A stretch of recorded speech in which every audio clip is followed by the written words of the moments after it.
plainte moko balobi diffamation basambisa ye mutafunda ye ayate bakondana ye 4 mois.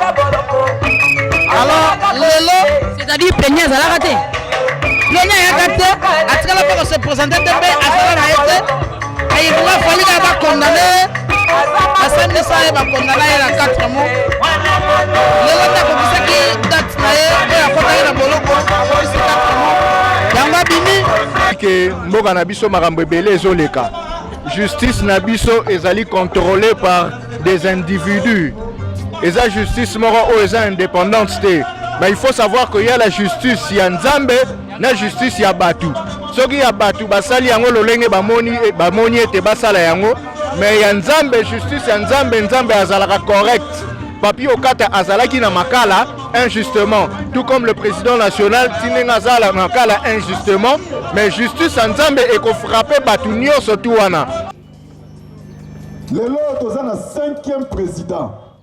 C'est-à-dire, il y a eu premier, il y a eu deuxième, il y a eu troisième, il y a eu 4e, il y aura 5e, il y aura aussi 6e, ainsi de suite. Ça va être.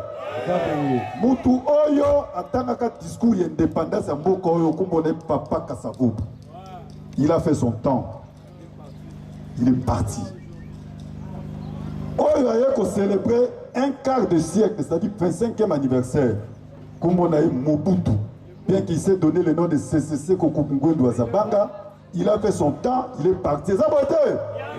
Oyo a célébré qui demi-siècle, comme on a eu Joseph Kabila. 50e anniversaire, il y a indépendance, il a célébré qui. Il a fait son temps, il est parti. Ça va être. Oyo peut célébrer 3 quarts, c'est-à-dire 75e anniversaire à Congo, Nzambe Moko Yebi. L'amour du patrie. On va le monde pour la patrie. Les lois biso tokomi kosala nango blague pour des intérêts sordides. Et kotika la kosala maté. Nous partageons le même esprit. Nabande konabiso bazana Minembwe où ils allaient parti à République démocratique du Congo. Les ennemis à Congo, bakanisi que bakosséder cette partie, croyaient que bakose éternaliser le pouvoir. Nous disons NON signal majuscule. Ça va être. Oui.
Veka,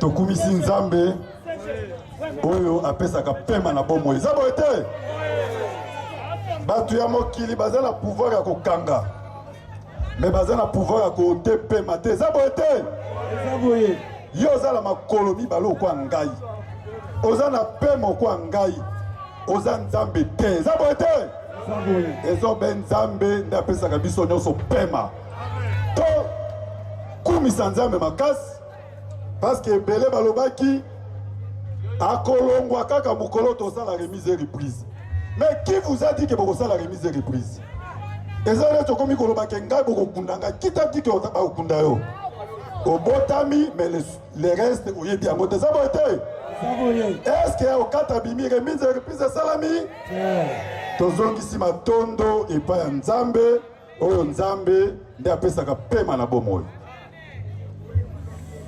esika président na nga Vital azali napesi ye mpe mbote asoutenir ngai makasi depuis enlèvement na ngai illégalement d'une juridiction à une autre assistaki ngai donc je n'ai pas senti la prison.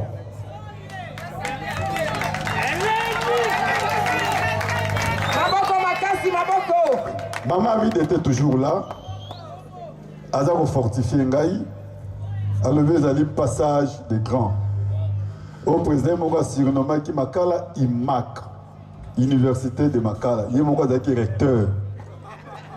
Mon collègue qui est l'hôpital, il mais recteur, ok, il remise et repousse au saleté. La santé avant toute chose. To pesa mbote esikaze. To bete maboko. Naza ko remercier lisusu ba autorité ya parti. INT bakanisa ki okola soki bakangi président Vital INT Koufi. INT Koufi te po INT zali esprit. Ezali idéologie à grand homme à Ressisaki ko inculqué et pas ya dernier militant. C'est le seul parti où si j'appelle 10 personnes ici et que vous allez à 10 provinces. Il y a 10 provinces et que vous allez appeler à des tribus différentes. Donc, INC a conquisté les alliés un parti dans le vrai sens du mot.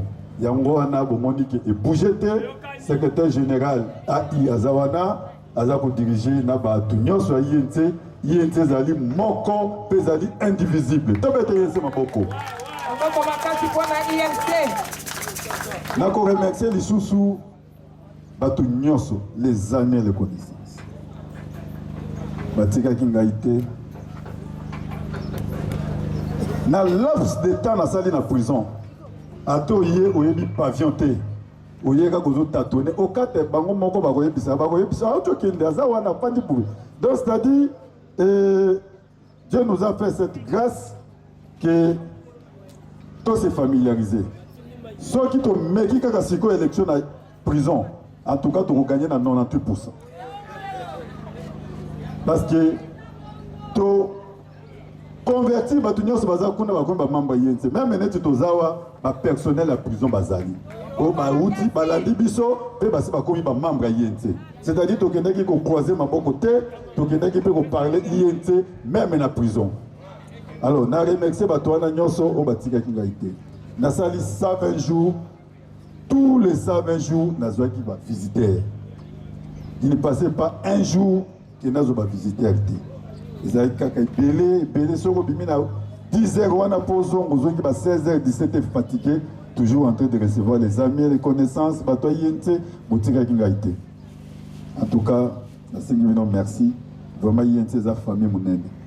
Je remercie les sous-familles Nangaï, biologique, maman Nangazali. Maman l'équipe la route comme on a eu, bana nangai, bamaka pendant 4 mois, mais tous les gens ont le même esprit. Et batoyi il ne passait pas un jour où baroui sanga ki otuzangi boy. Non non, d'ailleurs bazo sanga ki mutoy boale kaki, mutoy boale kaki. C'est vraiment les essais on makasi ko appartenir na famille boy. Ça va être. C'est bongo. Les loto koloba mingi te potoza na mululu ya minene mercredi 7 le secrétariat général. Secrétariat général, ils ont un Barumbu, la Croix-Rouge numéro 3, kuna nde tokoloba eza boye te oyo ezali kitunga mboka na biso oyo président alobaki likambo ya mabele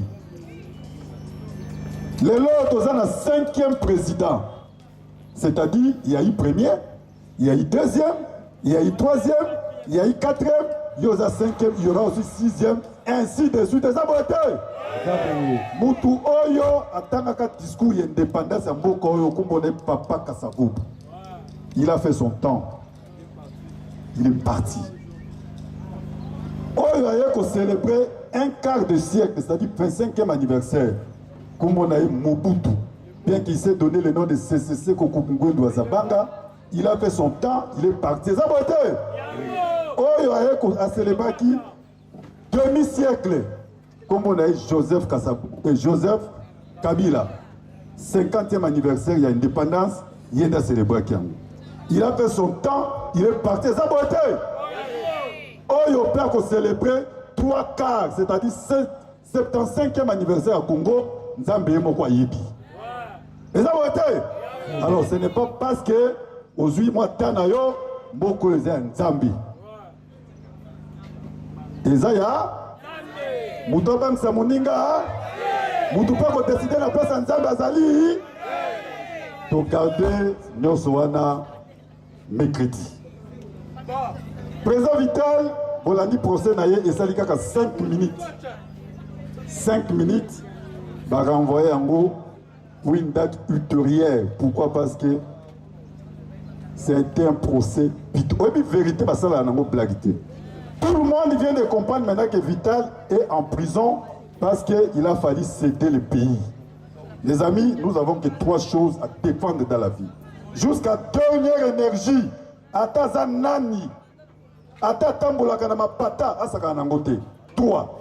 Il y a l'hypothèse de personnalité na yo.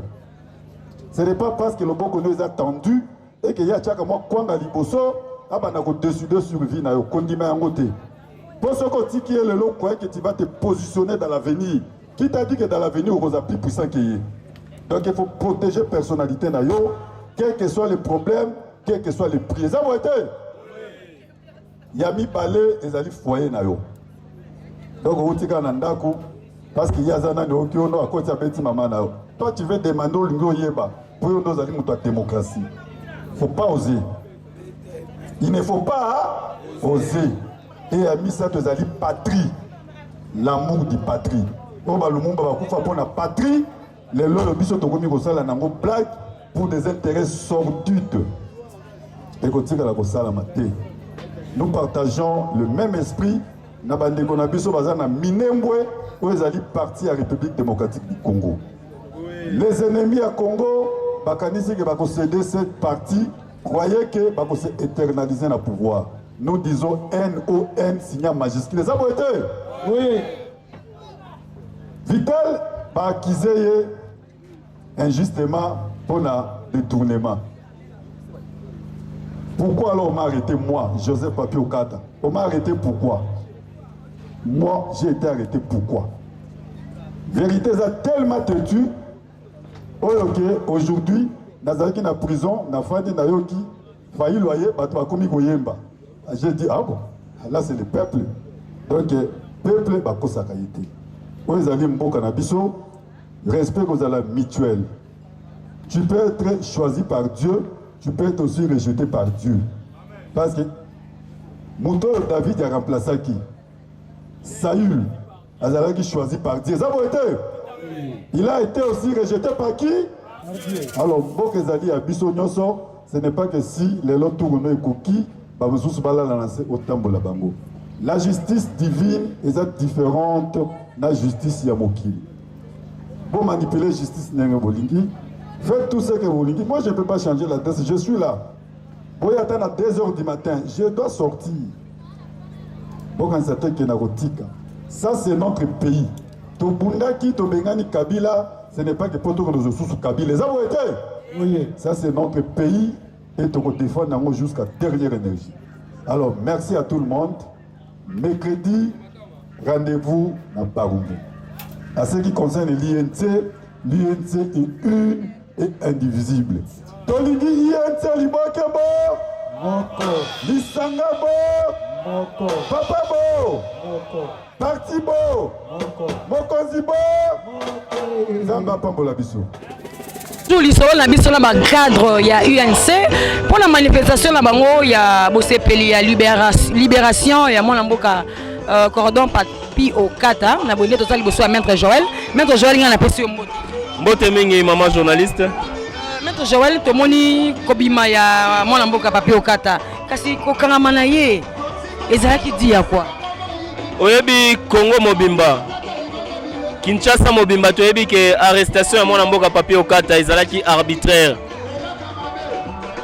adresse na ye eyebanaki bakokaki koya kotikela ye convocation to invitation en bonne et due forme accueilli à Sambi ti juge akene ko prononcer sentence na ye mais lokola tozali na mboka moko oyo to batu bakomi ko soutenir état de droit ya double vitesse ya deux poids deux mesures bato ebele babetaki maboko na bokangami ya mwana mboka papi okata mais kobima na ye lelo eloko esalinga esengo parce que moral na ye ezali kaka likolo bato balingaki bafaire fléchir ye à travers une procédure judiciaire injuste bakoki koentame moral na ye te il est encore plus combatif et nous à l'UNC nous le voulons comme ça parce que bitumba eza makasi tozosenga na bandeko nyonso ya UNC tozala na morale makasi pe likolo neti mwana mboka Joseph Papi Okata pona koyeba ko affronter bitumba oyo eza liboso na biso.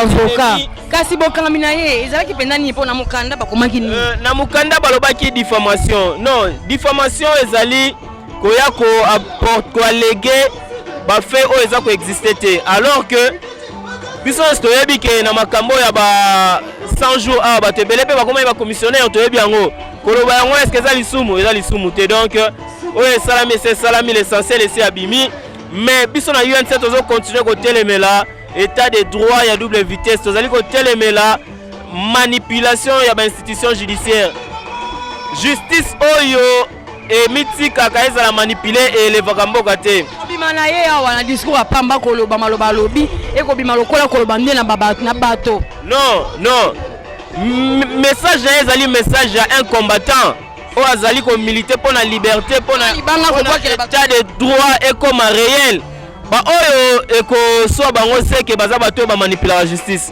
et nayebi que bato balingaka bosembo bato balingaka justice ya solo message o apesi ekoki ko frustrer bango te seulement to se raviser to sala makambo biso moko to telemelaki te to bundaki to longola Kabila na système na ye po biso to ya ko apporter changement yango na to mibengaki cash et to kolinga te cash o ya président Fachi cash o ya Vital Kamerhe et beba pona quelques moutons noirs au bazar en mal de positionnement tête rolinga yango te donc justice ya mboka na biso il faut to kata yango basinga pour que comme réellement justice soit tombola mboka to mondenge bato bayambiye kasi tozali liboso ya moko ya bakadre pe ya UNC na kombo ya Basile Poyo na ine to kosola poto yeba maître Basile Poyo mbote nao mbote madame to ba makasi po isika tozali ezali na makelele bato balingi bayeba lelo yo mwana mboka Papi Okata cordon la bino auti ko mamakala kasi to mito yeba penza nini oyo bakangelaki ye na prison makala. Merci. C'est pas le sous ndenge bandeko ya INC baye ko soutenir Papi Joseph Okata o azali cordon national chargé à recrutement au niveau ya INC. Otuno lobi Papi Joseph Okata bakangaki azaka plainte moko balobi diffamation basambisa ye mutafunda ye ayate bakondana ye 4 mois alors lelo c'est-à-dire peña ezalaka te peña ayaka te atikala mpe kose présente te mpe azala na ye te ayebunga falika bakondane basambisa ye bakondana ye na 4 mois lelo nde akokisaki date na ye oyo akotaki na boloko akokisi 4 mois yango abimi ministère public oyo bajuge badeside kokatela ye 4 mois ya prison ferme azalaki kuna lelo date na ye ekokaki yango bandeko ya union pour la nation congolaise basepelaki okende koyamba ye yango tozali awa mpona yango awa bimi libanda toyoki discours na ye mwa maloba akoloba lokola kobwakela mbwakela ngo akobwakela na nani bato bayebi ete bakokola lokola mbwakela mais okata afonctionnaka bongo c'est sa façon d'être il communique comme ça sa façon de communiquer mutu na mutu azalaka na façon na ye ya kocommuniquer il communique comme ça c'est sa façon d'être et puis okolinga te okomisa ye kamere okomisa ye veka okomisa ye basili okata aza okata akomunikaka bongo Vital Kamerhe aza na prison ti lelo bakutanaki na bapi okata Vital Kamerhe aza na prison te azali na hôpital azalaki na prison mais na minute oyo aza na hôpital alors bazalaka na ye ntango ozali na prison na minute oyo aza na hôpital problème moko eza te. Merci beaucoup. Nini motif penza elaki nini po ekoyebana te balobaki diffamation bato mosusu balobi bakangi arbitrairement mais motif penza ya solo penza totuni bakadre nyonso toli pelo ya nola biso elaki nini. Merci maman journaliste. Boyebi ke mboka na biso makambo ebele ezoleka. Justice na biso ezali contrôlée par des individus. Eza justice moko oyo eza indépendante te. Mais il faut savoir qu'il y a la justice ya Nzambe na justice ya batu. Soki ya batu basali yango lolenge bamoni ete basala yango, mais ya Nzambe justice ya Nzambe azalaka correct. Papi Okata azalaki na makala injustement, tout comme le président national Tinenga azala makala injustement, mais justice ya Nzambe eko frapper batu nyonso tu wana. Et bandi déjà ko frapper lelo tozomona ete mwana mboka Papi Okata azali banda, azana biso libanda azali suna makala te, ainsi de suite. Donc c'est un peu ça. Daniel Massaro. Oui, mwana mboka Daniel Massaro pe akobima. Parce que tout ça, la justice est contrôlée par des groupes d'individus. Et ça a acharnement contre Bisso Batouyavé quand il y a un président national. Les autres doivent comprendre que Bana Congo, tout le peuple congolais doit comprendre que justice na Bisso et sa justice est manipulée. Non, mais tous les autres, Batutu, si moi n'a Vital Kamerhe raison. Si il a raison pour être Jamal Azawana a accepté Azwa Biloko Nyoso. Azwa Mbongo Nyoso, il a accepté d'avoir récupéré les 57 millions de dollars. Où est le problème de Vital Kamerhe dessus? Vital Kamerhe n'est pas un cobaye pour tester leur justice congolaise. Coup d'appel aussi que nous avons moins de bateau basali coup d'appel papa c'est les bango ba mikolo Nicolas etumbula ba mais maman mais tinenga nazolo ba ah que justice c'est manipulé ozo comprendre que les loyo bazo comprendre que baroloba nini parce que moi na mboka Vital Kamerhe aza innocent il faut ba luka ba manipuler ba jeu ba sala ba manigance ba jeu pour ba comprendre que le peuple congolais a comprendre ma misusu or le peuple congolais le peuple congolais a sous naïveté. Il y a eu un essai total. Et qu'on s'appelle non dire besoin la carte ya cash te ko sabino la bayi il des places ndiko comme na ngambo na bino moko so total pe na maloba ya Papi Okata discours na ye ko la lota ngabimi akoloba ko monta ko bwakela bato te toza bel et bien la carte ya cash mais c'est juste que problème na biso eza que tolingi te ba manipuler justice tolingi te la justice doit être indépendante. Nga nazobeta sete mingi makasi pour la justice oyo ya biso parce que tu comprends que justice na biso il y a des groupes d'individus nde bazo manipuler justice wana tokotanga bango net ngai soki bolandi ngai boluki ngai na prochaine occasion na kotanga banani oyo bazo manipuler justice na biso et je n'ai peur de personne je le dis étant que congolais vraiment na mboka camériste de première heure caméra za pour jusque là to ko ba pété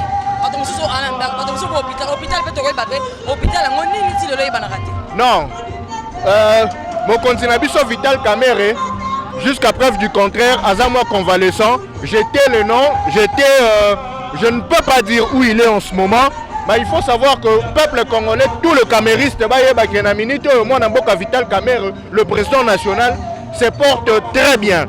Il se porte très bien là où il est. Aza convalescent, c'est vrai, mais si ça va. UDPS, UNC, état de santé?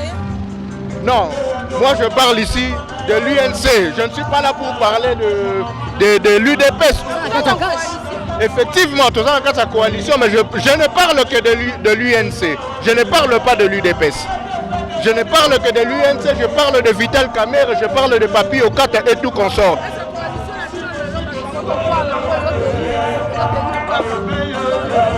Au